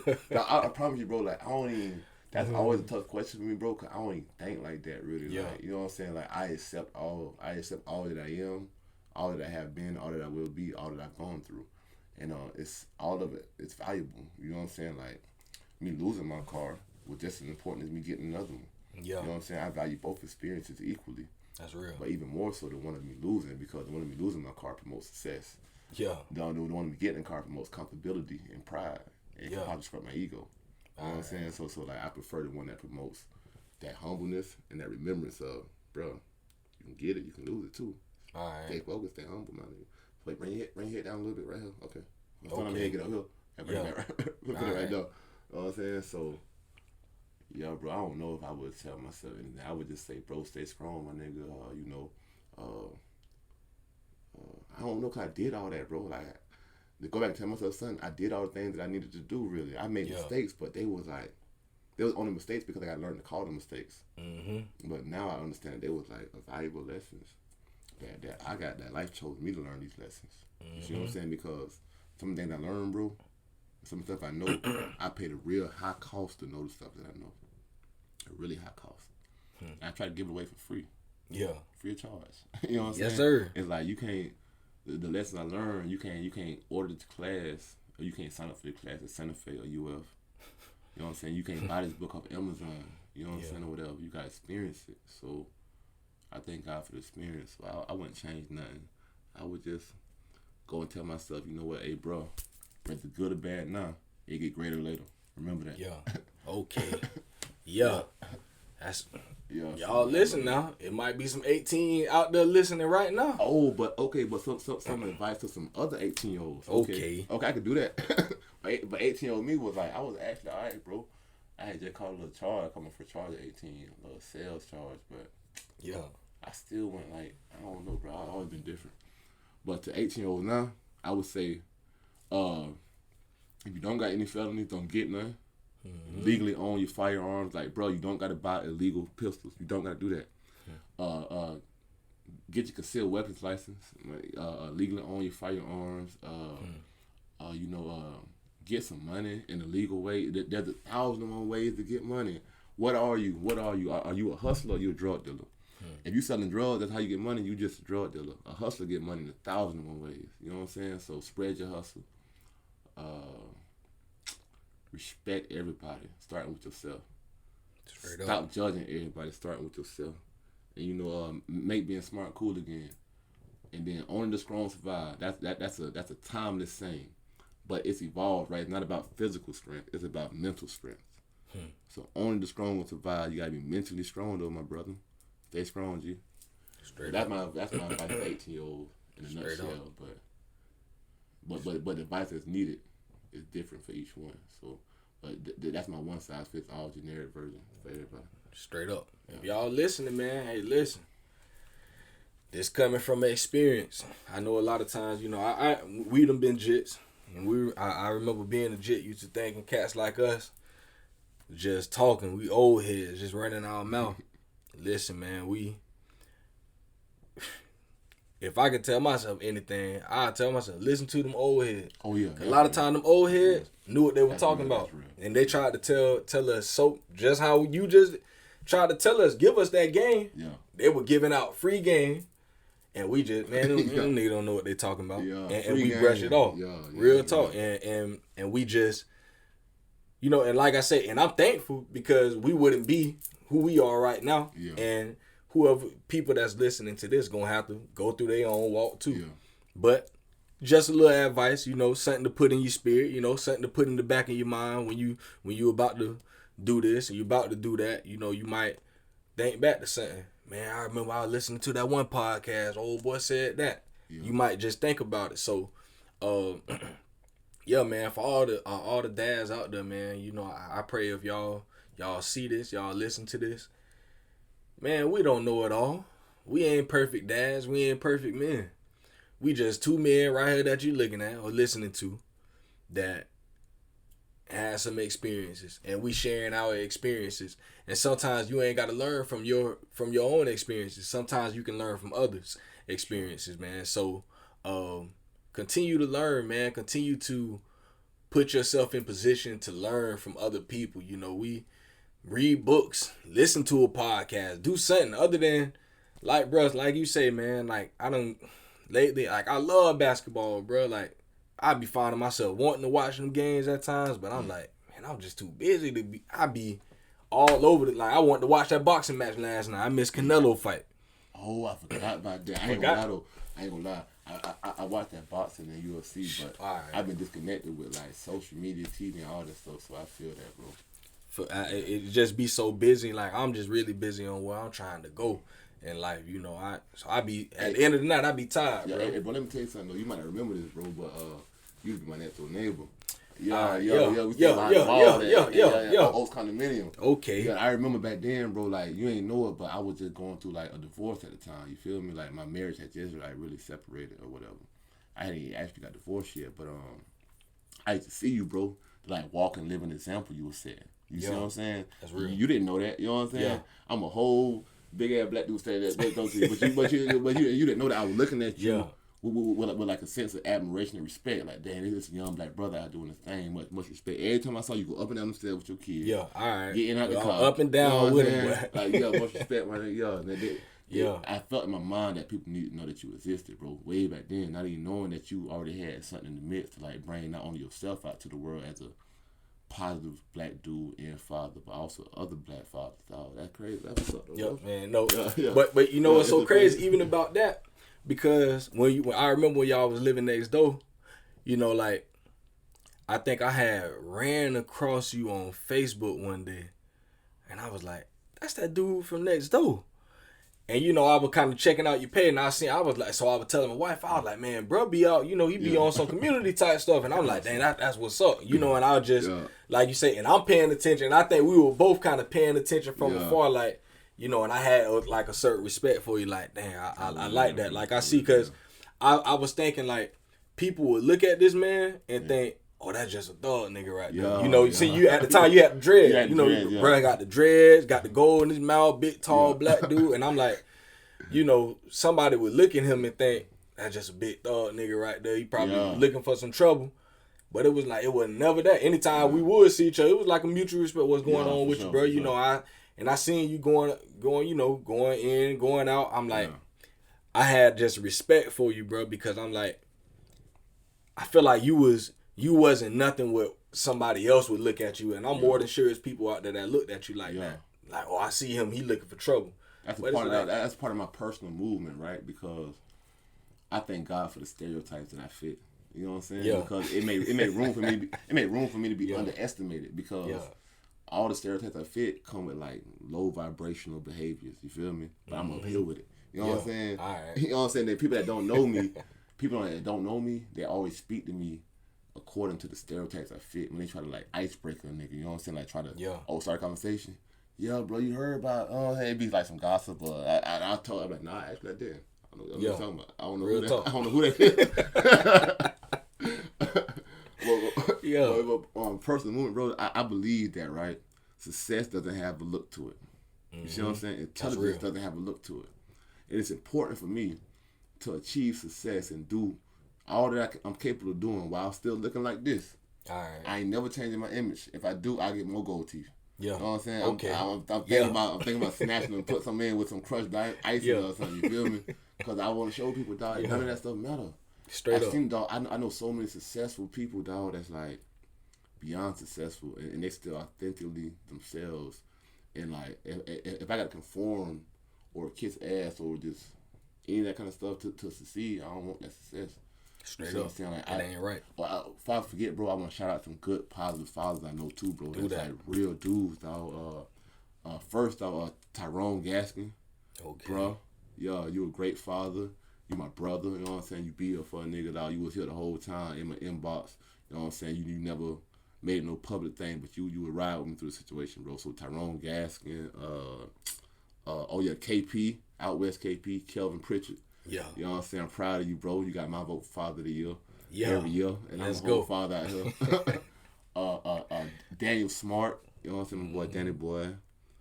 Who else, man? If I don't say your name, don't take it personal. I'm just having a hard time remembering your names right now. But it's a lot on Corey Dallas. Who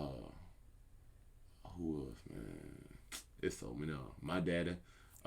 Big Cuz, Marvin Erving. You know, it's so many good, great fathers out here, dog. Like, okay, boom. My little cousin, my little cousin, this is my big cousin.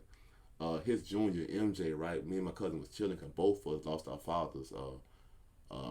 My dad's brother is my cousin's dad. And my uncle died 6 days before my dad died. You know what I'm saying? So, boom, me and Cuz was chilling.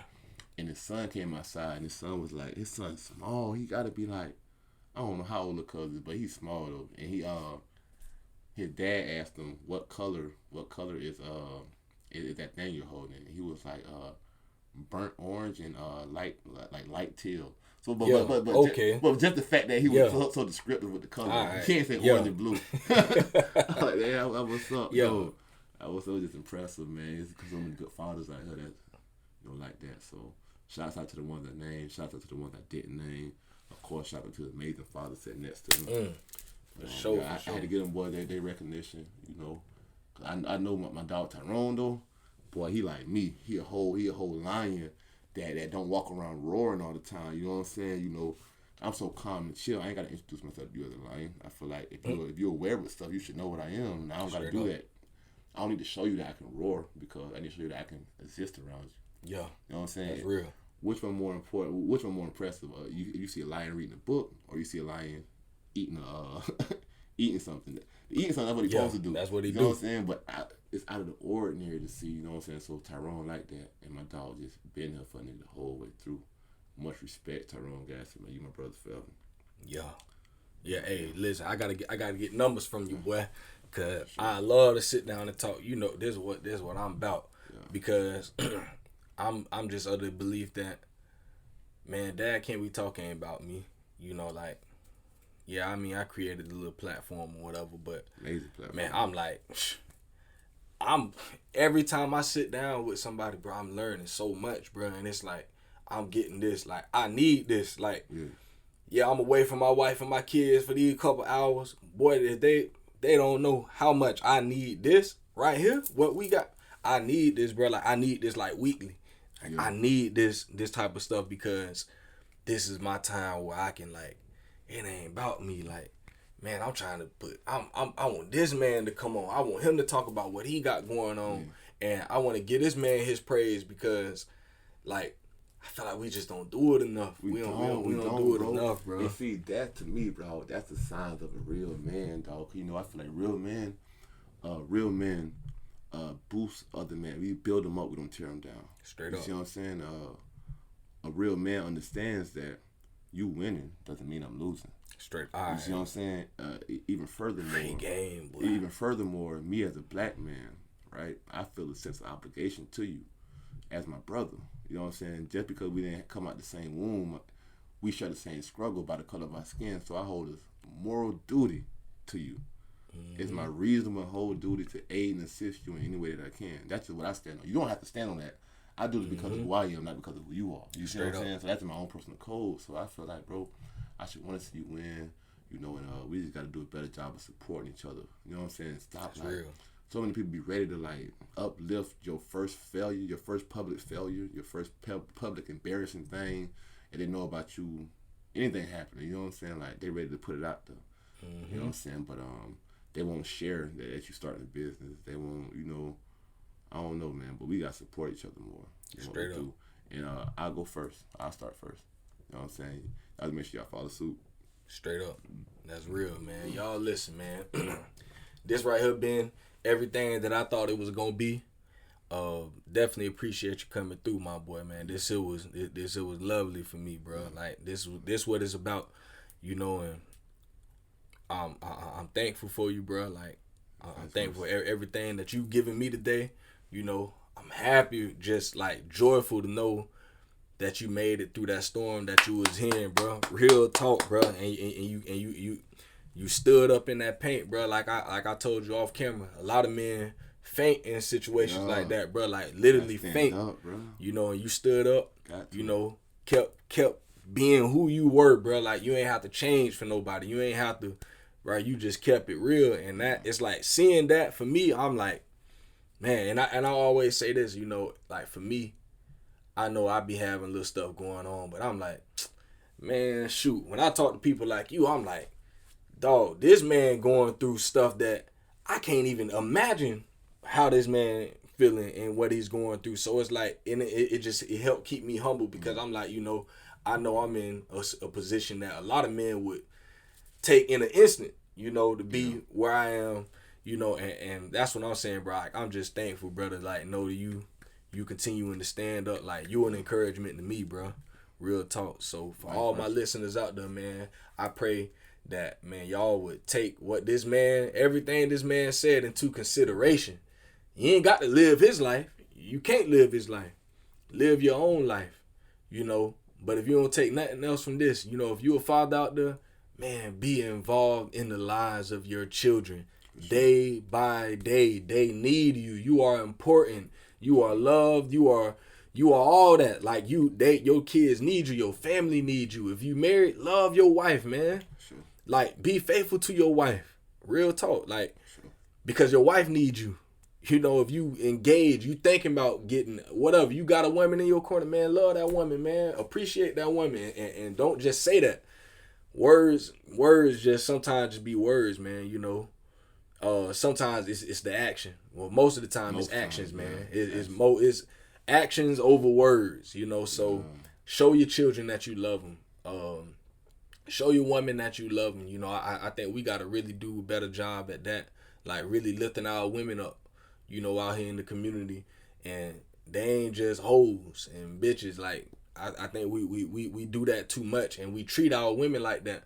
But these women out here valuable, man. Real talk. Hey, bro, I'm gonna be real though, right? I'm gonna be real though. If you would start with yourself, right? You know what I'm saying? Become the manner of man. When you a whole man though, you'd be surprised how a female will, like, level up around you. You know what I'm saying? It's like automatic understanding what she know, like, I can't be this way around this man. You know what I'm saying? So either she won't mess with you, or she gonna try her best to make both of her feet her best feet for. You know what I'm saying? So like, but it is important though for us to, like, you know what I'm saying, be better for each other. You know what I'm saying? But self-help is the best help. You know what I'm saying? The better you are, the better you can be for the others who depend on you. So you know what I'm saying? It sounds selfish, whatever. Make sure you straight. Make sure you straight, and more than just your pockets. You know what I'm saying? Because if your pocket's straight but your mind not, it's real. You know what I'm saying? It's gonna mess up. Your grind only as strong as your mind is.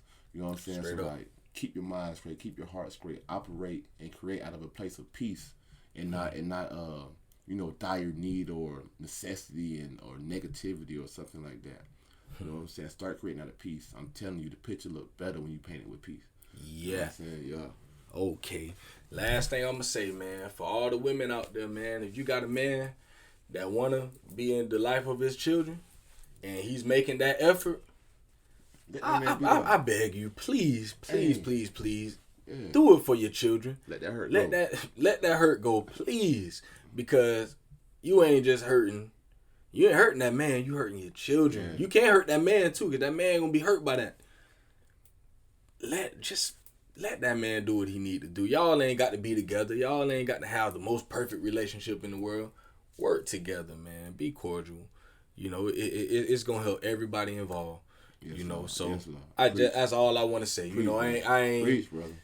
I ain't saying too much more. You know, I ain't got to beat y'all over the head about it. All I'm saying is I know a lot of brothers right now that me too. that I talk with, and man, I done seen brothers break down about that type of stuff, man. So, you know, and I be hating to see my brothers in that position like that. So, yeah, if you got a baby daddy that you might feel however you feel about him, man, if that man want to see his children, just please. That's all I'm asking. Just please give him the opportunity. You know, if he's making the effort, you know, just let him have the opportunity to see his children and you know, love on his children and give them what they need, you know, from their father. So that's all I want to say on that. I ain't gonna go too much more on that. But man, listen, this has been Dad Can We Talk episode 43. Man, y'all better believe we got so much more coming. You know, I got so much more planned, man. So I'm gonna be off for a couple of weeks. I got some stuffs in the work, man. My wife's birthday coming up next, in like a week and a half. So I'm finna spend some time with Bae and them and the babies in the next few weeks, man. I gotta take a little time off, man. You know, for some self love, some self help. Yeah. And make sure my mind stay right. You know, I gotta go on a quick little sabbatical. Make sure the family's straight, man, and make sure my wife stay happy. Yeah. And then next month, hopefully at the end of next month, I'm trying to plan a big round table between some community leaders. I want to try to get together some community leaders where we can come together and really just talk, man. Dad, can we talk? That's what we about, man. So y'all stay tuned. So this episode is going to be a little gap in between this one and the next one, but y'all just know I'm taking care of myself. I need that. So y'all continue to be praying for me, man. Cause I pray for my brother, you know, as we praying for all of our other brothers, man. So, hey, man, we love y'all. We thank y'all. We appreciate the support. And y'all continue to stay up, man. It's Dad Can We Talk. We out.